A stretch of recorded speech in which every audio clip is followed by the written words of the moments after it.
Vamos lá. Bom, falando em urso, nosso tratamento de animais está longe de ser o mais ético, mas parece estar melhorando gradualmente. Agora pense no tratamento desse Deus supostamente bondoso de nós. Não soa semelhante, dada a onipresença do sofrimento na vida de qualquer ser senciente? A vida animal, ainda mais do que a humana, abunda sofrimento mais do que qualquer outra coisa. É definida por dor, escassez, medo e acidentes. Isso leva filósofos como David Benatar a defender que trazer novos seres sencientes, humanos e não humanos, à existência é algo antiético, que a existência deveria acabar. Eu não vou tão longe quanto esse filósofo, mas eu reconheço que a condição da maioria dos seres sencientes, e inclusive até de muitos seres humanos ainda hoje, é de escassez, de sofrimento e de sordidez diária. E eu diria que o problema do mal, por mais antigo que seja, continua sendo um enorme indício de que não existe um Deus bom e preocupado olhando por nós. Olha, primeiramente, já que você disse que a existência do mal é a prova da não existência de Deus, então me defina o que é o bem e o mal. Porque, da feita que Deus não existe, esse seu questionamento não tem mesma razão de ser. Simplesmente nós somos os homens que vivemos num vale de lágrimas e não temos redenção alguma. Nós vamos simplesmente morrer para um buraco de uma sepultura e a nossa vida é apenas uma vida imediata, uma vida efêmera e que a única coisa que tem que se valorizar é o momento presente. Se isso sair da sua boca, então você pode jogar tudo aquilo que o homem construiu na lata do lixo. Por quê? Porque simplesmente se o homem é um eterno presente, se o homem é eternamente um vivente apenas numa circunstância determinada, então ele não tem que pensar nem no passado e nem no futuro. Então para quê? Se todos vão morrer mesmo. O importante é apenas viver os prazeres, o importante é apenas viver o momento. Mas veja que esse propósito também nos leva a inúmeros problemas éticos, justamente porque viver os prazeres significa viver tudo aquilo que eu quero viver. E qual é o limite para os meus prazeres? Qual é o limite para o meu viver? Qual é o limite para a minha vontade de ação? Então um cara de repente que tem prazer em violentar sexualmente mulheres, ele pode vivenciar isso, já que ele, eu vou morrer mesmo, não vou prestar contas a ninguém, não existe ordem natural alguma que me obriga, ou sobrenatural, uma ordem moral que me obriga a ter uma postura correta perante a vida, então pronto, eu posso jogar tudo por alto. Com relação aos animais, aqui nós voltamos na questão do pecado original que ele tenta negar. Ora, o pecado original não somente degradou a natureza humana, como também degradou a situação dos animais. Mas veja que ele falou aqui sobre a questão da dor. E ele cita, inclusive, um filósofo que condiciona a existência humana, como a existência dos animais, a questão da dor, e, portanto, nós temos que matar toda a espécie humana, ou matar todos os animais, ou simplesmente não fazer procriar ninguém, porque as pessoas vão sentir dor. Mas a dor não é um mal em si. Se entendermos a dor como, vamos partir da dor física. Se nós não sentíssemos dor física, aí sim nós morreríamos. Por exemplo, se eu levo uma facada, eu vou sentir a localização e o grau de lesão da facada a partir do meu sentimento de dor. Eu vou chegar para o médico e dizer, olha, levei uma facada na barriga. Ou então o sujeito que corta um dedo, ele vai sentir dor, porque a dor é um alerta sobre algo que ameaça a integridade do seu corpo. Agora vamos falar sobre a dor moral. Sobre aqueles aspectos que nos causam indignação, que nos causam um sentimento de dor. Pode ser a perda de uma pessoa, pode ser uma injustiça. E essas dores não são necessárias para até que nós aprimoremos a nossa natureza, para que nós cresçamos? Quantas dores morais não foram responsáveis por um critério de moralização, por um critério até de melhora de vida? Quantas dores físicas não nos alertaram para certas doenças que também nós procuramos a cura? E assim sucessivamente. E com relação aos animais? Bom, da feita que você, sendo ateu, acredita que exista um status equiparado entre homens e animais, então dá para entender realmente que você já perdeu a noção do que é uma hierarquia entre os seres. Claro, quem não acredita em Deus não acredita em hierarquia alguma. Acredita tão somente em critérios arbitrários de forças do cosmos, né? Cada força que nós chamamos de natureza, e podemos isso confundir com o cosmos, é basicamente uma força arbitrária, como os animais, por exemplo, vivem de uma forma arbitrária. Só que existe um porém. Os animais estão reduzidos aos seus próprios instintos, eles não têm consciência, eles não têm juízos morais. Nós temos, e nós temos justamente porque temos uma faculdade espiritual distintiva dos animais. Qual é esse aspecto distintivo? Os animais, como os homens, têm um caráter vegetativo, em outras palavras, o nosso coração, o nosso fígado, enfim, as nossas potências vitais, por assim dizer, né? Os nossos órgãos vitais, por assim dizer, que nos mantêm vivos e que nós não interferimos diretamente. Nós temos os aspectos instintivos, que também nos assemelham aos animais, como, por exemplo, a vontade de comer, a vontade de fazer sexo, e entre outras coisas, né? Mas temos algo que diferencia de todos esses animais? Que é a faculdade intelectiva e espiritual. A faculdade de perceber uma realidade através de um dom chamado a mente. A capacidade de racionalizar, a capacidade de compreender o tempo, o futuro e até mesmo a morte. Os animais não sabem prever a morte, nós sabemos. E esse diferencial espiritual nos coloca a anos-luz dos animais. Vamos lá. Torna até mais provável que fosse um deus maligno, como o Yaldabaoth do gnosticismo, que teria criado esse mundo como uma espécie de prisão para os seres sofrerem. Assista meu vídeo sobre o gnosticismo se você tiver curiosidade. Eu acho muito pueril alguém falar de sofrimento como algo mal. É bobo isso. O mundo não é apenas sofrimento. E veja, o sofrimento faz os homens crescerem, se aprimorarem, desenvolverem suas faculdades, desenvolverem a percepção da realidade, cuidarem da sua saúde, dentre outras coisas. Se não fosse a dor, nós morreríamos, já falei aqui. Um homem, por exemplo, que não sentisse uma ferida que sangrasse por todo o seu corpo, ele morreria. Porque ele não saberia nem localizar o que está o afetando. E vamos mais além. Essa história das pessoas terem medo da dor e achar que o mundo é só prazer, eu digo que é de uma geração completamente paganizada, como também mais ainda infantilizada. Porque a dor faz parte da vida, nem que seja para que aprendamos alguma coisa. Seja do ponto de vista físico, como do ponto de vista moral. Uma criança que coloca um dedo numa tomada e leva um choque, com certeza sente uma dor. Mas ela saberá, por exemplo, onde não meter o dedo. E assim sucessivamente. Quantos erros não causaram dores morais para nós, dores sentimentais, e nós aprendemos com isso? Quantas dores nós não aprendemos com isso? Então é muito pueril reduzir a humanidade apenas a sentimento de prazer e de dor. Isso é coisa de animal mesmo, é coisa de cachorro, não de ser humano. Vamos lá. Os teólogos cristãos têm respostas para o problema do mal, é claro que eles têm. Elas inclusive se chamam teodiceias, mas nenhuma delas é suficiente. Uma das mais famosas é de Agostinho de Hipona, que afirmou que o mal não tem substância. O mal seria apenas uma privação de bem, uma ausência, um acidente. E o pecado ou o mal natural seriam acidentes, desvirtuações do caminho reto, digamos assim. Mas, como já dizia David Hume, chamar o mal de ausência de bem não diminui o grau do sofrimento real que um ser está experimentando agora. Mas aí que está. O problema da extensão do mal não muda o caráter não substancial do mal. Algo é mal justamente porque priva o bem na essência, priva o ser na sua essência, na sua ontologia. A resposta de David Hume nem mesmo contesta Agostinho. Vamos lá. Agostinho argumenta que o mal provém do livre-arbítrio dos seres humanos, que são livres para pecar se assim quiserem. E é o que fazem, segundo ele. Mas essa resposta não resolve satisfatoriamente o problema de Deus ser bom e, ao mesmo tempo, conivente com todo esse grau de sofrimento. Não. Resolve. Resolve justamente porque se sabemos que algo que devemos fazer é bom e não fazemos, então sofremos as consequências do que fazemos.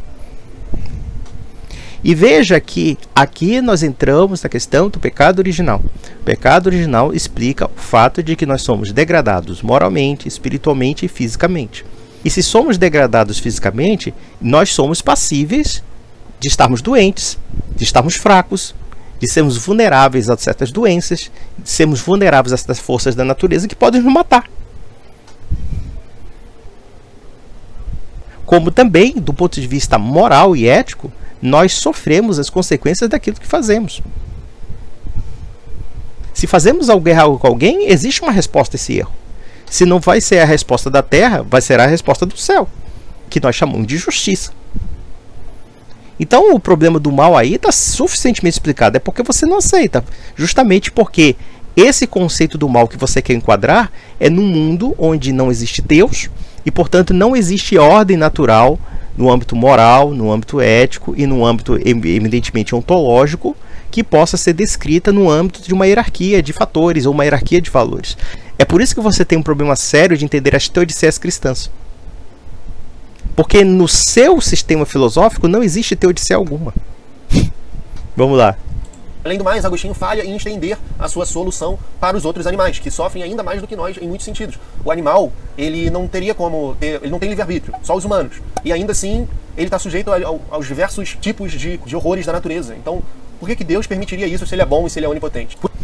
Primeiramente, os animais não têm consciência, eles só têm um instinto de sobrevivência.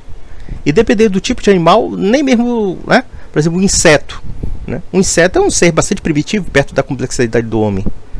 Um animal, por exemplo, não tem problemas psicológicos. Alguém conhece um animal com problemas psicológicos?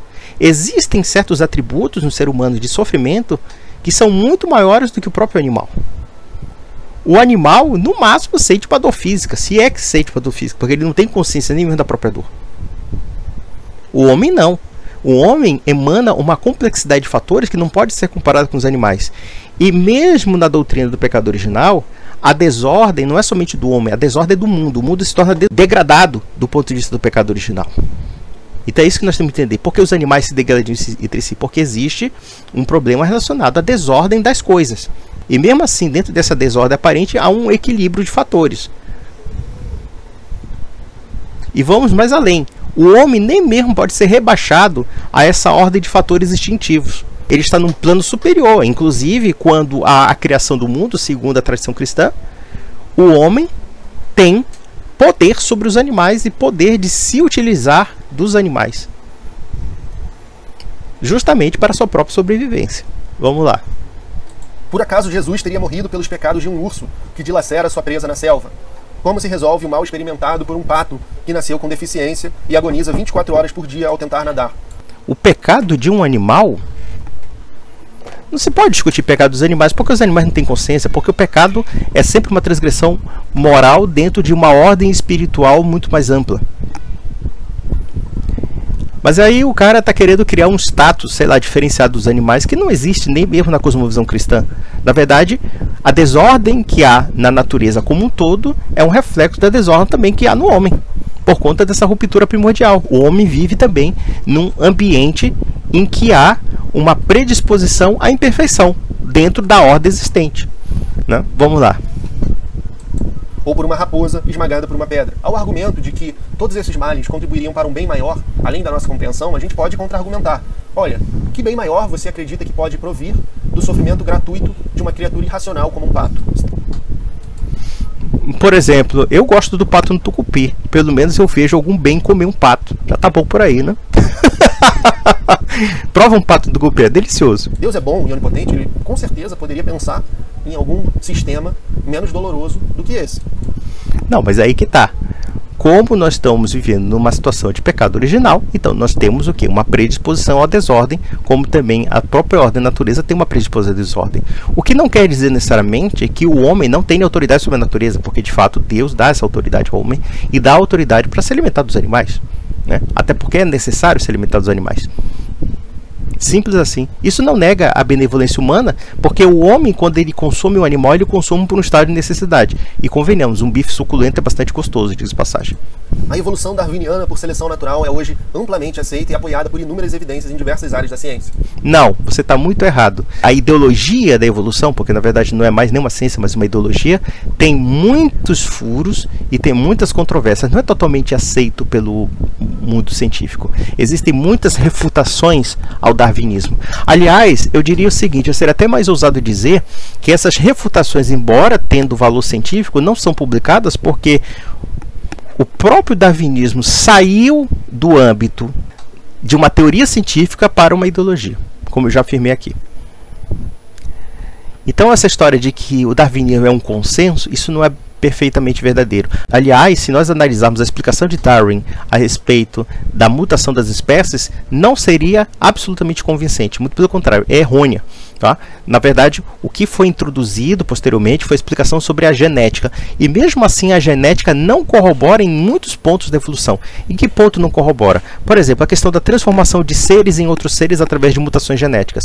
Nós descobrimos que as mutações genéticas, em geral, são bastante desfavoráveis às espécies, em sua grande maioria, e não totalmente favoráveis. Há espécies que têm mutabilidade genética quase nula.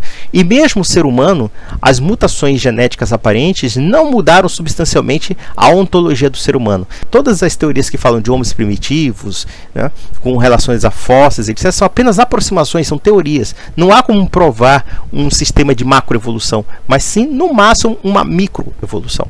Né? E mesmo assim, o conceito de evolução já é problemático por si mesmo, porque quando nós falamos de evolução, nós estamos falando de um aperfeiçoamento de algo que é ontológico no ser, né? Que você aprimora as potencialidades do ser, né? E onde isso se aplica a um tipo de adaptabilidade. Não necessariamente a uma evolução, porque para pressupor uma evolução, se pressupõe também um aperfeiçoamento. Aí eu pergunto para você uma coisa, será que o homem se aperfeiçoou desde a época de Aristóteles? Será que nós teríamos um outro Aristóteles? Podemos dizer até que talvez porque temos vacinas, temos remédios, temos uma qualidade de vida melhor, evidentemente que também nós vivemos mais. Mas isso não quer dizer aperfeiçoamento intelectual, isso não quer dizer aperfeiçoamento filosófico, musical, etc. Nós saímos de Johann Sebastian Bach para chegar a Anitta, né, nos últimos sucessos da rádio. Mas enfim. Ela funciona a partir de um processo lento de mutações graduais, como tentativa e erro, de modo que certos seres vão perdurando e passando adiante os seus genes. Sobretudo, ela demonstra como que coisas complexas... Primeiramente, que essa questão dos genes não está na teoria original de Darwin. Isso que a gente tem que lembrar. Complexas e elegantes podem surgir de outras, menos complexas e elegantes, a partir de um longo processo cumulativo de pequenas mudanças, sem envolver um projetista por trás. Olha, aqui nós temos um grande erro filosófico. Primeiramente, a questão da probabilidade de surgir certos seres e de não surgir certos seres se aplica também à probabilidade de existir um mundo. Nós sabemos que a probabilidade do mundo existir tal como nós conhecemos é uma probabilidade quase nula. E mesmo assim, essa probabilidade aconteceu. Observem também que, no âmbito da probabilidade, sempre tem uma conexão que dá resultado em detrimento de inúmeras conexões que não dão resultado. Então, não se pode dizer que todos esses sistemas de variações que dão em alguma coisa aparentemente nova, não exista uma projeção para que essa coisa não aconteça. Pelo contrário, essa projeção existe e ela acabou se adequando àquelas novas combinações que geraram uma situação que poderia não ser predeterminada por nós ou prevista por nós, mas que de alguma forma estava reconfigurada e desenhada. Então vejam que nada na natureza é por acaso, como se diz por aí. O acaso não pode construir ordem. Aquela ordem até então desconhecida e que foi recriada, ela já estava projetada antecipadamente para que aquilo acontecesse. Porque senão ela não aconteceria. Então a probabilidade só tem como um sentido de aposta se dentro das inúmeras combinações existentes uma vai surgir resultado. Você não aposta em probabilidade em algo que não acontece. Como é que essa pessoa não percebe uma coisa tão lógica como essa? Mas vamos lá. Por que um Deus bom escolheria a seleção natural? Um processo tão sórdido e injusto do ponto de vista das criaturas, das inúmeras espécies que já foram extintas? Não, a justiça só existe em relação ao homem, não existe em relação aos animais. Quando um homem come um animal, ele não come por injustiça, ele come por necessidade. A razão de necessidade não está ligada a uma questão de justiça. A justiça está ligada sempre ao mundo humano, à vida humana. A moralidade só existe dentro de uma razão consciente. Os animais não têm consciência, não têm razão, não têm ajuizamento moral algum. Os animais agem por puro instinto. Eles são violentos por instinto. Eles se protegem por instinto. Eles lutam entre si por instinto. O homem não. O homem tem uma razão e pela razão ele analisa conforme uma conexão com a realidade, né, as variáveis de ação que ele tem perante não somente a sua necessidade como seu instinto, como também em relação à proporção de como ele age em relação a outras pessoas. E aqui nós temos o conceito da justiça. O conceito da justiça é aplicável ao quê? Aplicável às pessoas, né, ao que elas fazem dentro de um plano que é muito superior a elas no âmbito da conduta, que as orienta. E que os animais não têm essa noção. Eles não têm essa percepção. O homem tem essa percepção. E, na verdade, não somente essa percepção, como é a justiça que remodela o caráter humano, o caráter da ação humana. E essa justiça não pode ser necessariamente uma criação humana. Os postulados pelos quais condiciona a ação humana são distintos dos postulados que são condicionados pelos animais. Mesmo que nós tenhamos qualidades vegetativas e instintivas, nós não somos animais como os animais irracionais, os animais da natureza. São duas coisas distintas. Vamos lá. Um dos motivos por sofrermos com dores nas costas, por exemplo, é que os nossos ancestrais simplesmente não andavam sobre duas pernas, mas sim sobre quatro patas. Ai, meu Deus do céu, esse tipo de argumentação é a mesma coisa que dizer, olha, a razão de eu sentir dor no nariz é porque eu uso óculos, cara. Ah, não, pelo amor de Deus. William Lane Craig, um dos maiores defensores do cristianismo hoje, argumenta que a predação é necessária para o balanceamento do ecossistema. E mais uma vez podemos contra-argumentar. E Deus não poderia, sendo ele todo bom e poderoso, escolher um método menos doloroso para esse balanceamento do ecossistema? Sim. E o pecado original, onde é que fica? Não é desordem? Aliás, dentro da própria desordem aparente dos animais, em que eles se comem, tudo, eles se equilibram. Existe até um equilíbrio dentro de uma desordem aparente entre os seres. Isso é que é o mais interessante. E nós temos que entender uma coisa: as regras que se aplicam aos animais não são as regras que se aplicam ao homem. Já começa por aí. Então ficar discutindo a teodiceia dos animais é uma coisa meio estúpida, né? E ainda que a predação fosse necessária, o que já tornaria Deus não onipotente, ele não Não. O que tem a ver uma coisa com outra? Eu não entendi essa. Mas enfim, vai lá. precisaria que as criaturas fossem capazes de sentir dor, por exemplo. Ele podia eliminar a dor em certos momentos. Se ele eliminasse a dor até nos animais, os animais não reconheceriam que estariam sendo atacados, não é mesmo? Estou aqui especulando. Meu Deus do céu. Vamos lá. Por que precisa ser tão sofrido, ser tão sórdido? Por quê? Porque se você não tiver sofrimento, você não vai perceber que está sendo atacado, que está sendo doente, entre outras coisas, né? Ou você acha que a dor é dor porque Deus é malvado e te colocou na dor, porque ele é um demiurgo que está te prendendo numa prisão chamada Terra, a prisão da matéria, essas coisas todas. Já sei, porque Deus não existe. Oh, meu Deus, não, essa conclusão é ridícula. Eu sinto dor porque Deus não existe? Tá bom, eu vou me colocar de anestésicos todos os dias, tá? Vou colocar anestesia em tudo quanto é meu corpo. Quando eu pisar num prego, eu não vou sentir a dor no prego. Quando eu sentir uma dor no pé por causa de um prego, eu vou dizer que Deus não existe, tá bom? Meu Deus, quanta besteira. O que soa mais razoável para você?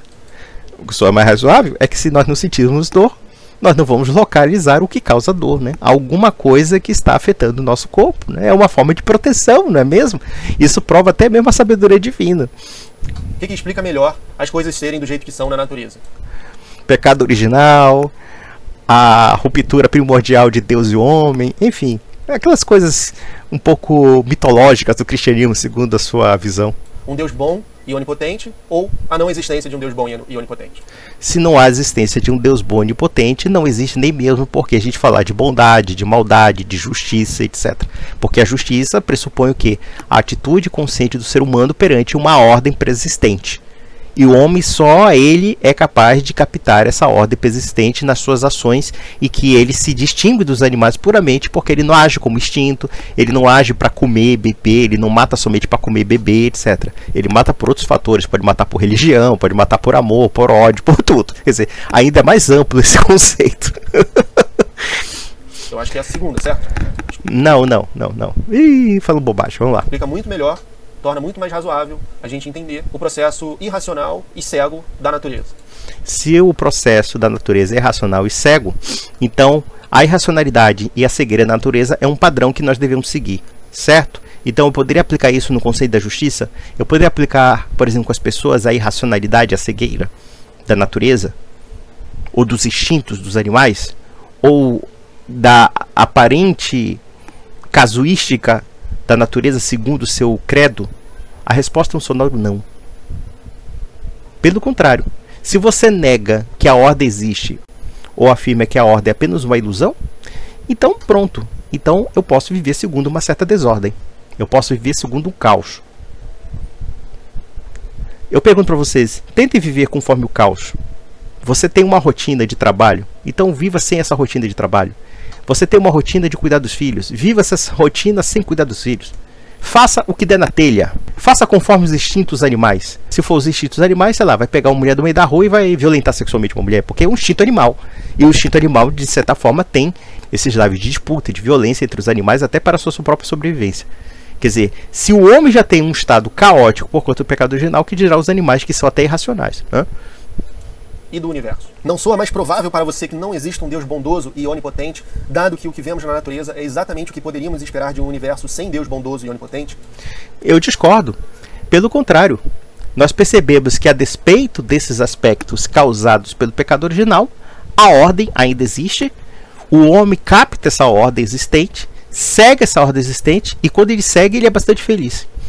E com relação aos animais, podemos dizer o seguinte: o homem tem poder sobre os animais e pode usufruir dos animais para a sua sobrevivência, porque ele tem autoridade sobre a terra. Foi dado a ele pela sua inteligência, pela sua sabedoria, pelo seu conhecimento de tudo. O que não quer dizer necessariamente que ele seja gratuitamente violento com os animais, tá? Mas ele usa dos animais para o quê? Para a sua preservação, para a sua satisfação, para a sua necessidade. E mesmo assim, isso não nega que existe uma ordem que condiciona todos os seres, mesmo no estado de equilíbrio dos animais que se digladiam entre si. Mas nós não estamos sujeitos a essa ordem necessariamente.